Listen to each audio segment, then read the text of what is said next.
Hey guys, Shadarek here, and today's video is on the top 5 mistakes that will ruin your damage in Mythic Plus for Havoc Demon Hunter. Let's get right into it. Now, what I have right here is a log of one of my more recent keys from about a week ago, and this is our 19 halls. Granted, being a 19, I'm not going to play perfectly in it. Progression keys are under a lot of stress than, playing perfect. But the number one mistake is your soul generators sitting off cooldown. Now, soul generators would be, the highest priority one would be Hunt, and Hunt grants you a Reaver's Glaive if you don't have one, which essentially means it gives you the value of one Reaver's Glaive as well as one extra soul. Because spending a glaive gives you a soul back. So it costs a net of 5 souls to get one Reaver's Glaive when you're rolling, and considering that Hunt gives you a full glaive, it basically ends up giving you more than a full glaive. From there, you're going to have lower priority, but very important, Sigil of Spite, which grants 4 souls. Very close in value to the Hunt, also does very good damage on its own while also being on a shorter cooldown. Incredibly important to get it pressed basically on cooldown due to the value of those souls. Then we have Sigil of Flame, guaranteed single soul from it.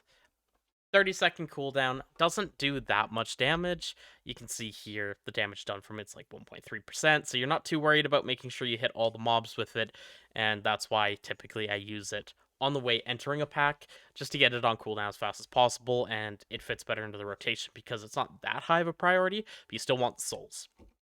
From there, we still have a couple more soul generators. Now, the guaranteed ones that are just simply damage buttons, that is going to be your Hunt, your Sigil of Spite, and your Sigil of Flame. But you also have 2 utility buttons that give souls, and that is going to be Chaos Nova, as well as Sigil of Misery.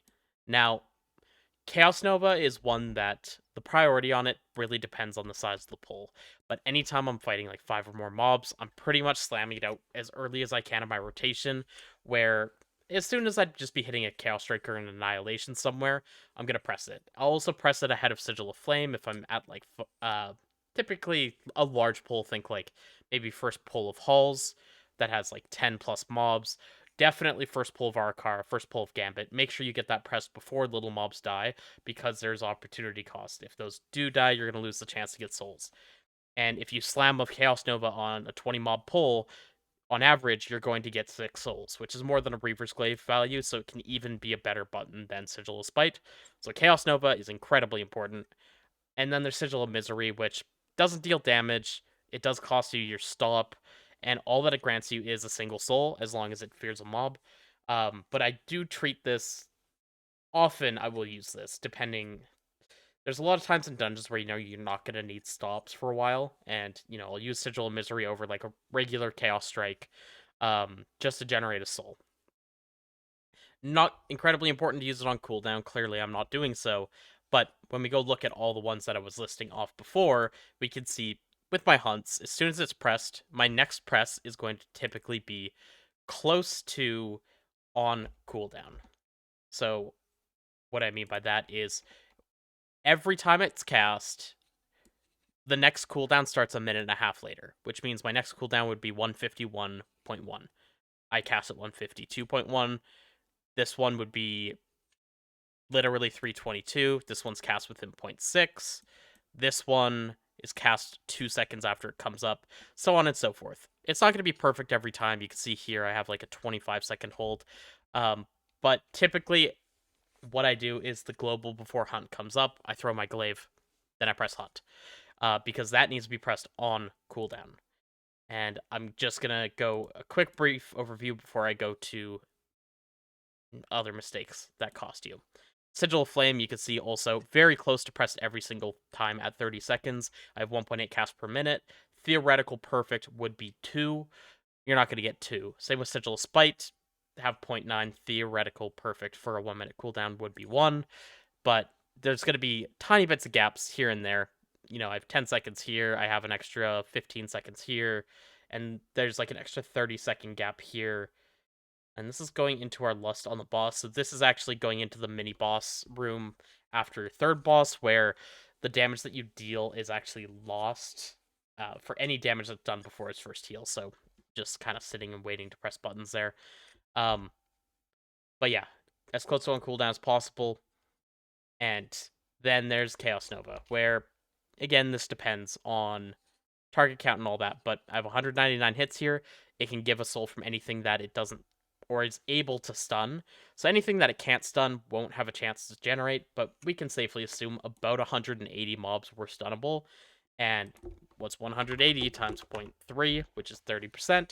54 souls, which equates to about 11 Reaver's Glaives, which is about 8 to 9% of my Reaver Glaives in this key, which means you can also attribute 8 to 9% of the damage granted by Fury of the Aldrachi, Wounded Quarry, Reaver's Glaive itself, the Soul Scar from that, as well as there's also more buffs and buff uptime.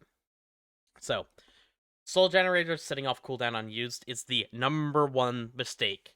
If you are not using your Soul Generators on cooldown, and just anytime if you go back and watch your gameplay and see yourself just hitting Chaos Strike and you're sitting with a Hunt up or a Sigil of Flame up, you are fucking up. And that's the most important thing to fix on current Havoc. Number 2, incorrect opener, which will cause your abilities to miss buffs, and you're going to have desyncing where your cooldowns line up.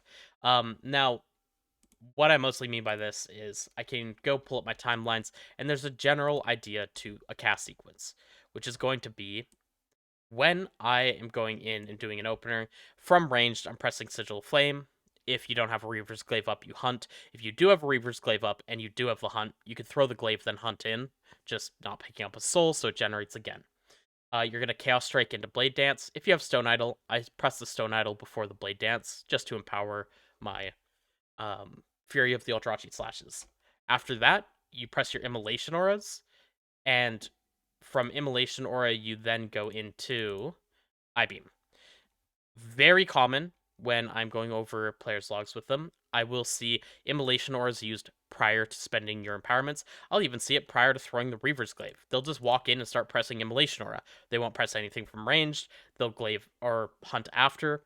Now, what you're doing here is causing two different issues. If you place your Immolation Auras before you even Reaver's Glaive, I mean, one, you're not going to have spent your Reaver's Glaive and get your 15% damage from Thrill of the Fight, which is very important as Immolation Aura deals a lot of our damage, and Thrill of the Fight uptime in keys is so high. So like if I go, look, Immolation Aura equates to 12% of my overall damage. So not buffing that is very bad. You can see the average cast does 31 million damage. It is one of the highest damaging abilities that we do have. But not only that, you also don't have Burning Wound applied to any targets. It will be applied to your main target from auto-attacking, but Burning Wound is the 40% damage increase from Immora on up to 3 targets, and because of Ragefire typically going to be counting some of those critical hits into those, Ragefire will also do more damage. So, if you go into a pull and you just end up immoring or even using Immolation Aura from ranged is something I'll see, which means none of the damage goes out when you do that, and then it's not building into Ragefire, so never Immolation Aura from out of range on a pack. But yeah, you're not going to get that 15% damage amp on it, and you're not going to have your Burning Wounds out, so make sure you do that opener proper, get the Reaver's Glaive and your empowerment spent first, and then press your Immolation Auras into I-Beam. From there, if Metamorphosis is up as well, just make sure that you're getting your Annihilation Death Sweep off and getting into meta as fast as you can. I can see a lot of overholding that randomly happens where people are just thinking too much about throwing Reaver's Glaive because it came up and then spending those. Try to do a consistent opener. You can spend a Reaver's Glaive, after this I-Beam if you have another. First pull of a dungeon you usually won't, but if you had a Reaver's Glaive here, you could throw it and spend. If you have another one after meta, like I have here, you could throw it and spend, and so on and so forth. So, that opener is really important, and it's just when you're entering a pull, throw the Reaver's Glaive, set that up because you want to get your Reaver's Mark out right away. You want to get that Thrill of the Fight buff up for your AoE. Later in the pull, I wouldn't worry about it too much. Most of the time, it will naturally land in a Thrill of the Fight window. Do not ever specifically hold I-Beam or Immolation Aura if you are capped on charges for Thrill of the Fight. Because if you're holding it, you're likely to lose more value from holding casts and losing casts than you can gain from the 15% damage. Third is souls expiring. Now, this mistake varies in how impactful it is based on the player. But if you're playing Aldrachi correctly, especially when you have fixed point 1 of allowing your soul generators to sit off cooldown, once you no longer are doing that, you will have a lot more souls. Way more souls. And with proper holding, that means you're going to have more souls than you can spend in a lot of cases, or at least more than you should spend. So, if you look over the key, this is my soul count. And as you know, when you hit 6 souls, it gives you Reaver's Glaive, unless you already have one. So you can see very frequently here where I'm not really sitting high on stacks at all, and I'll just constantly keep dropping down as I generate a Glaive. But then there'll be times when I go up, and I'm sitting on higher counts of stacks.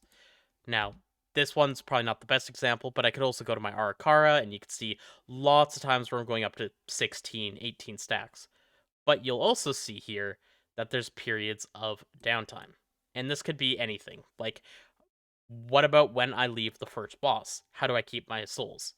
So, souls last 30 seconds. If you let them expire, you just lose everything you're holding on you. You never want to let them expire. And it's really, really easy to not have them expire because the duration that they last is the same as the cooldown of Sigil of Flame. Sigil of Flame is a guaranteed soul to generate.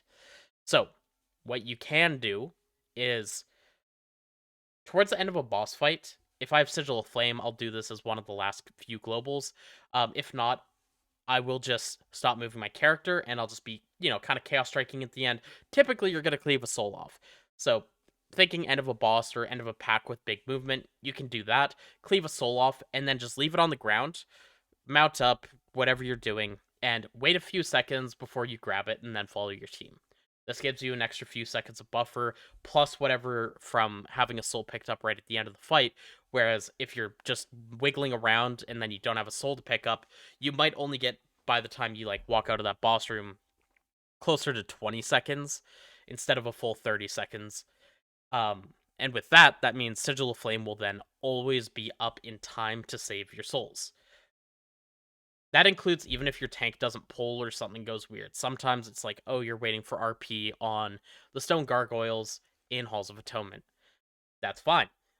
Because what you can do, at least if you are Night Elf, is you can Shadow Meld. So, what I am talking about with that would be... Let me see here, because I should have done it in this key, and it should have been, I imagine, right here if I go look. So what I can go look at is my cast sequence in this window. And what you can do is you can use a sigil to save your soul count. Now, in this Arakara, I wasn't specifically doing that. This is for another purpose as well, because we have our healer go back and get one of the web wraps for stunning a mob. But to keep my souls up during that window, I sigil Misery a pack that's near him while he's going to grab that, and then Shadow Meld removes your sigil. And sigils, due to soul sigils, as mentioned before, guaranteed to give you a soul. That will drop right beside your feet. So you just stop moving when you drop the sigil, and then you can Shadow Meld off the Sigil of Misery. You can also do it with Sigil of Flame. Just drop the Sigil of Flame, Shadow Meld as soon as it hits, or anytime after, and it will remove the sigil, but it will shoot a soul at you, and you can refresh your stacks just to make sure that those don't drop. Any soul that you lose over a key is just a significant portion of damage that is lost down the road. So, something to always keep in mind, especially in, for example, Gambit and Streets. There's a lot of downtime with RP, and there's a lot of opportunities to save yourself by kind of delaying going to the next pack, leaving a soul on the ground, and using Sigil Melts to pick up a soul and refresh that buff timer. Now we go to mistake number 4, and that is overspending your glaives on bosses or spending incorrectly. This is, again, something that I see incredibly frequently when I'm looking at gameplay from people that I'm coaching. And what I mean by overspending or spending incorrectly is you're not just supposed to sit there and throw Glaive every time it comes up. And I know for a lot of people this might actually be a revelation, as this seems so common, especially because all of the popularized UIs seem to make the button glow when you have it up, like you're supposed to just press it. But you aren't. And, as I had pulled up before, looking at my Art of the Glaive stacks, which is this is my soul count. I'm not necessarily always just throwing a glaive whenever I do have it. Now, this is not a great example, as I don't actually leave this boss with much of anything, but over a given dungeon, you know, that'll be a thing. Now, what I mean by spending them correctly is you're specifically looking to do a certain sequence of actions. And that sequence of actions is you're looking to spend an unempowered blade dance between every empowered blade dance. Now, just to visualize that, I'm going to pull up something from my own Discord where I kind of put this into a text format for people to understand. And this helped some people. I've shown clips of it, videos of it before, and I will speak about it in depth. But pretty much, the idea to it is to remember the fact that because you're always doing Chaos Strike into Blade Dance, you will gain your Thrill of the Fight buff when Blade Dance is cast. So if I come here and look at Thrill of the Fight, and I can add a little bar of it, you gain Thrill of the Fight when you cast Blade Dance. And then I can come here to events, or rather to timelines, and look at my casts. So, whenever I Death Sweep or Blade Dance, I am then aiming to have an unempowered one between every Reaver's Glaive. So you can see where my Reaver Glaives are thrown. And I used 2 back-to-back in my opener because at the start of this boss, we bring in a bunch of mobs. I have Cursed Stone Idol, and I'm chain spending on AoE. But after that, it's single target, and I'm spacing everything out. So what you're going to see is typically going to look like this, where a Reaver's Glaive gets thrown, and I'll Blade Dance. And then this Blade Dance gives me Thrill of the Fight, which will then end 10 seconds later. You can see it ends somewhere over here. And then after my Death Sweep, I'll have another Reaver's Glaive thrown. And then again, this Blade Dance will give Thrill of the Fight. This case, I actually spend a Glaive too early here. This one should have been after the Death Sweep. And then this is not actually a well-played window. Again, as I mentioned, in a 19, unfortunately not the best. However, it looks like I got the right flow towards the end of the fight here, looking at this. So, let me take a look towards, specifically, the end of this fight. I'll click those again for Blade Dance, Death Sweep, and my Reaver's Glaive. So, when Reaver's Glaive gets thrown, I have a Thrill window here from this Death Sweep. Then I'll have a Blade Dance before I throw a Reaver's Glaive. This is a Blade Dance still in the Thrill window, and that means my next Blade Dance will be the one that gives me my Thrill, which is going to be over here. So I'm not sitting on Blade Dance or Death Sweep's cooldown. My Reaver's Glaive is being thrown after the unempowered one, but still within the Thrill window. This is important because Thrill of the Fight, due to a bug, applies to Reaver's Glaive twice, and between Reaver's Glaive's damage, the Soul Scar Dot, and Wounded Quarry, this typically equates to something like 18 to 20% of our single target damage. So, getting that buff twice and doing the 32% bonus damage is incredibly important for a single target. And as you can see here, this also spaces out my Reaver's Glaives. My Reaver's Glaives are 23:10, so 10 seconds, 25 seconds, 41 seconds, 56 seconds, 11 seconds, so on and so forth.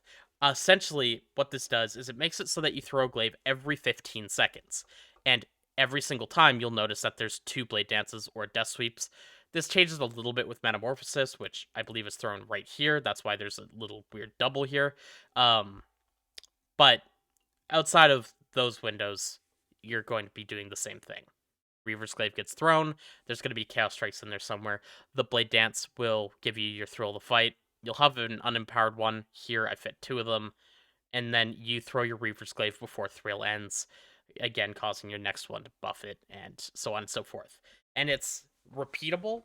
It allows you to keep your Reaver's Mark up 100% of the time because, you're refreshing your Reaver's Mark every 15 seconds. As you can see here, I have Reaver's Mark on 99.8% here. If I zoom out, you're going to see it's 100% in the pull. And with it spacing out, you're not really wasting much of your glaives. You're just kind of refreshing it as it comes or as it's about to fall off, and making sure you always have that debuff up, so you always have wounded quarry damage happening, and you're not overspending.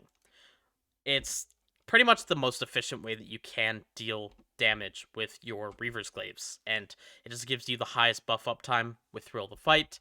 It gives you a significant amount of soul generation from always having Reaver's markup, while spending the minimal amount you can and still abusing that 15% buff.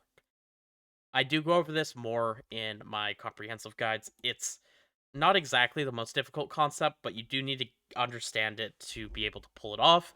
And then once you understand it, you'll probably notice that your single target has jumped a sizable amount, while in a lot of cases allowing you to actually save souls for future pulls, which will allow you to do more AoE. And as I mentioned, Reaver's Mark, that brings us to the last thing that I wanted to talk about as my fifth mistake that I think will cost you a ton of damage. That is applying Reaver's Mark to dying targets or using your Glaive on a dead pack.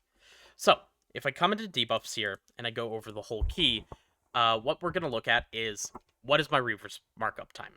And we can see here, 87%, which is very high considering if we go look at our combat uptime in this key. I'm actually showing it's 97%, which is higher than I expected, but there's some amount of kiting small mobs around and, not really hitting bosses, but 87 is incredibly high. If I come to my Arakara, it'll probably be something like 85 as well. Let's check here. 81% in Arakara, where if I go and pull up any, kind of like random Havoc log, let me say, let's look at Havoc in a 17 holes. And let's scroll down to one of the lower damage Havocs towards the bottom of the list and check what their uptimes are. There's been a lot more 17s than I expected. I'm gonna be real with you. Let me sort this to US and Europe at least. Cut out the very significant amount of Chinese Demon Hunters. Okay. So let me just grab a Demon Hunter from here. This is a newer log from September 17th. And what I want to go look at is, what is their debuff uptime on Reaver's Mark compared to mine. There's a 74%. Again, mine is 87.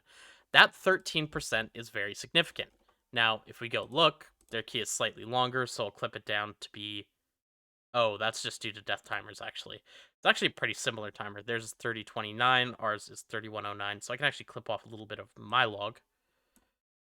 And what we can look at here is the amount of wounded quarry ticks, because Reaver's Mark uptime is not just that 6% bonus damage on your target, it is what causes you to funnel damage into your target through wounded quarry. However, wounded quarry also has a 10% chance to spawn a soul. So on top of the fact that having a much higher uptime means I'm going to be funneling more damage through wounded quarry, you can see here it's about 12% of my overall to 10.5% of theirs. There's more than just uptime that causes this, as doing physical damage through Fury of the Aldrachi obviously makes a big difference, and I have a higher percent there too. But there's just doing 900 KD or 80k overall, mine's at 1.35 mil. However, you can look at the hits, and I did cut this down so these are the same duration of log. They have 835 hits of Wounded Quarry, and I have 984. As I mentioned, 10% chance to receive a soul from that.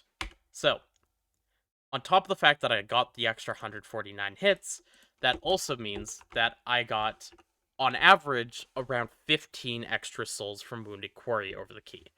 Now, that's not really make or break on our damage. As you can see here, they used 121 Reaver's Glaives. I used 133. But it is 3 more Glaives, and it is something else that does add up. So, by having a higher uptime on Reaver's Mark and making sure that I am constantly swapping my target before my target actually dies and putting it onto something else that's relevant, I'm going to be getting a higher uptime on that Reaver's Glaive. On that Reaver's Mark. And this can also help with thrill uptime at the correct times. But as I mentioned, there's also using a glaive as a pack dies. This is something that I see where maybe players aren't watching so much on what they should be watching with the mob HP. And if you throw a Reaver's Glaive at your target's at like 6% health, the highest health mob in the pack's like 10%. Blade Dance isn't even up because you just threw it after another blade, or threw the glaive after another Blade Dance. Then what's gonna happen? You're gonna throw your Reaver's Glaive. You're gonna go, oh fuck, hit Chaos Strike on something. Might be your 6% target that's gonna die in 2 seconds. Might not be. But if you drop it on that target and hit Blade Dance, it's likely going to die before your Wounded Quarry tick even goes off. So you're not gonna get that big hit of damage. But also the rest of the pack's gonna die too. And then now you just spent a glaive. The pack died off. You lost the Wounded Quarry damage. You lost the uptime of it. You just got to thrill the fight to run with for 15% damage on nothing. That is something that's significant as well. If your pack is going to die, then you're going to want to hold that damage for the next pack. It's fine to send like I beam towards the end of a pack for sure, because you don't use I beam instantly when you get into a new pack. It's a very short 20-second cooldown, but Reaver's Glaive isn't a cooldown, it's a resource. You need to treat it as a resource, and you don't want to waste your resource. Cooldowns should be pressed on cooldown. Resources can be used effectively, and there is no overcapping to Reaver's Glaives, so that's not really something you need to worry about. Now, this video ended up going way longer than I thought it would. I didn't think I was actually going to go in depth and talk about the causes of these problems as much as I did. So I apologize for anyone that stuck around the full 26 minutes. I appreciate you. Thank you for watching. If you like this kind of content, leave a like on the video, maybe comment down below if there's anything else that you kind of like to see on my channel. I'd always like to hear about that or get any feedback. You can also catch me streaming live on twitch.tv/Shadowrek. I appreciate anyone that follows and keeps up to me there. Not doing a ton of keys this early in the season, but over the next few weeks, we should be ramping up with more keys and more streams. Thank you, and I'll see you guys in the next one. For now, have a great day.